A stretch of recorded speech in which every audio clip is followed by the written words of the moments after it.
নমস্কার বন্ধুরা, আপনাদের সবাইকে নতুন একটি ব্লগে স্বাগত জানাই। আজকে আবার চলে এলাম আপনাদের সাথে নতুন একটি ব্লগ শেয়ার করতে। দেখুন ঘর বাড়ি ভেঙে কি অবস্থা। এই ঘরের চালটা ভাঙা হয়েছে বলে সব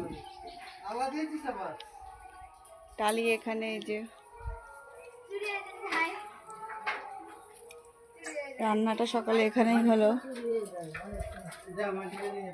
আর দেখুন এই যে এই ঘরে একটু মাটি দেওয়া হচ্ছে, আর একটা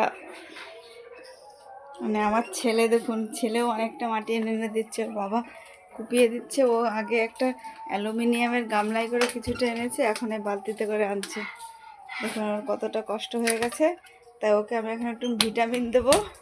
এই যে পেয়ারা কেটে রেখেছি, সেই পেয়ারাগুলো খাবে, তাতে ওর ভিটামিন হয়ে যাবে। দেখুন ও কিন্তু অনেকটাই কাজ করেছে, আমি তো ভাবতেই পারিনি। আমি এসে যখন আমি এক জায়গায় গেছিলাম, এসে দেখি ও অ্যালুমিনিয়ামের গামলায় করে অনেকটা করে যে মাটি আনছে। এখন ও রেস্ট নেবে একটু। আর এই যে পেয়ারাগুলো কেটে রেখেছি, পেয়ারা খাবে যাতে বাবাকেও নিয়ে দেয়।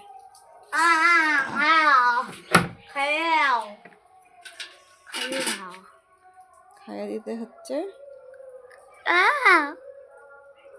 ওর দাঁত, ওর দাঁতে একটু শক্ত জিনিস কামড়াতে পারে না।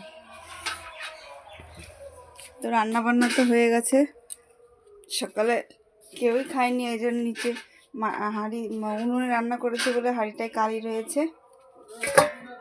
এখানে একটু কালকের ডাল গরম করে রেখেছি, এখানে একটু সজনে ডাঁটা আলু কাঁচকলা দিয়ে ঝোল। আমি তো খাবো না, ছেলেও খাবে না। আমার আর ছেলের আজকে নেমন্তন্ন আছে একটা বাড়িতে, স্বাদের নেমন্তন্ন। আর এইটা একটু কালকের মাংস, সেটাও গরম করে রেখেছি। কালকের আর আজকের দিয়ে হয়ে যাবে। আমার ছেলেটা কিন্তু অনেকটাই কাজ করেছে দেখতে পেলাম।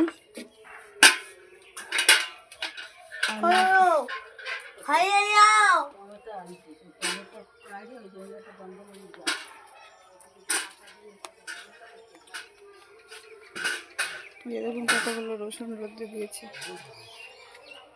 আর ওইখান থেকে মাটি কেটে কেটে নিয়ে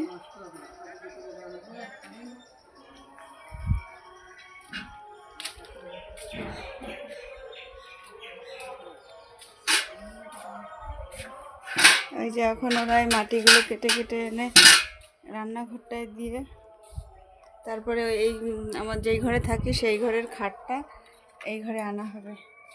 আর দেখুন সবজি টবজিগুলো সব এখানে রয়েছে। তো আমরা এখন এই হাতে হাতে কাজকর্ম করি। আমি তো আগের বার আমি অনেক মাটি কুপিয়ে দিয়েছিলাম, কিন্তু এবার আর পারবো না, মাটি আমার কোপানো যাবে না। তো আমি একটু বসে বসে দেখি কি করি। তো বাড়িঘরের অবস্থা তো এরকম। আপনাদের যদি ভিডিওটা ভালো লাগে প্লিজ লাইক করবেন, কমেন্ট করবেন, শেয়ার করে দেবেন, আর আমাদের পাশে থাকবেন। দেখা হবে খুব শীঘ্রই নতুন একটা ব্লগে।